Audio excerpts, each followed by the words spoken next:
चाहे आप डीजल इस्तेमाल करें ना करें, लेकिन उसकी कीमत बढ़ने का असर हर एक आम आदमी पे पड़ेगा।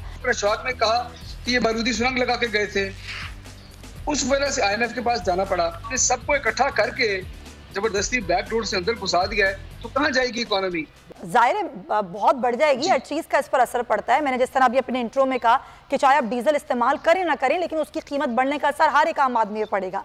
अच्छा हसन खबर साहब, जब ये नहीं थे हुकूमत में और आप थे, तो ये कहते थे कि नाअहल हुकूमत है, इनके पास तजुर्बा नहीं है, तजुर्बा हमारे पास है, तो तजुर्बेकार टीम है, 30 साल हुकूमत कर चुके हैं।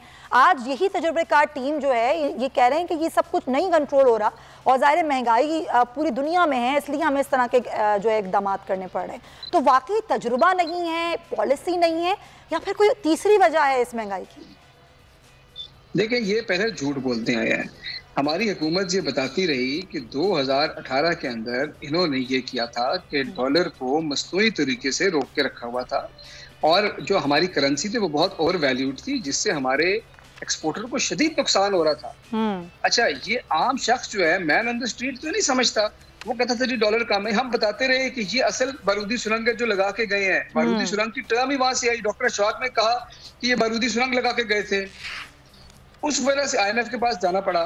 तो ये एक झूठ था कि इनके पास तजुर्बा है, इनके पास अहलियत है।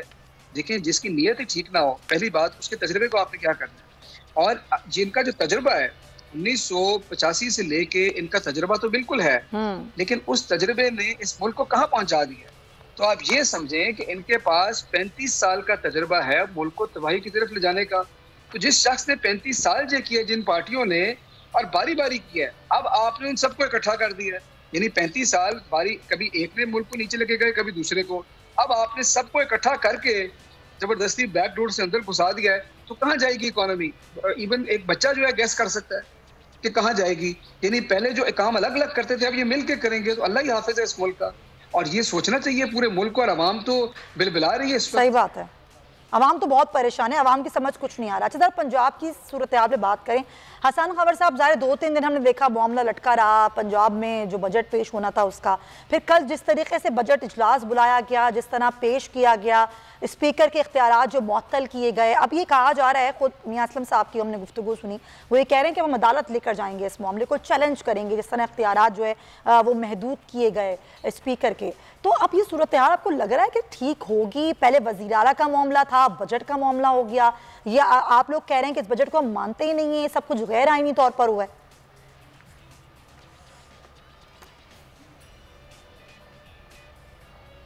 जी हसन साहब को मेरी आवाज आई? कई दफा होता है कि आपने देखा कि जब कोई शख्स बहुत ज्यादा बीमार हो और वो, जी मुझे आपकी आवाज आ रही है, आपको मेरी आवाज आ रही है? जी बिल्कुल सर, बोलिए, कंटिन्यू।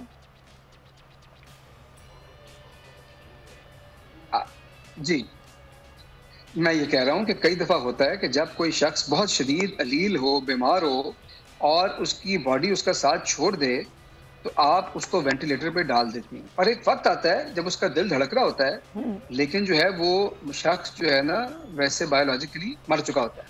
इस हुकूमत का हाल यही है, ये वेंटिलेटर पे है, और ये वेंटिलेटर है। आप मुझे बताएं एक बात, आप ना कानूनदान हो, सबसे ऊपर किसी भी एक आईनी मुल्क में, जमहूरी मुल्क के अंदर सबसे ऊपर मुकन्ना होती है कानून साज इदारे, उनकी उस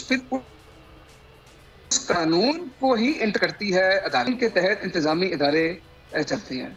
आपने सिर्फ इसलिए कि आपके पास मुकर्ररा अक्सरियत नहीं थी, आप बजट नहीं अप्रूव करा सकती और गवर्नमेंट गिर जानी थी। सब्सक्राइब करें और बेल दबाएं ताकि कोई खबर रह न जाए।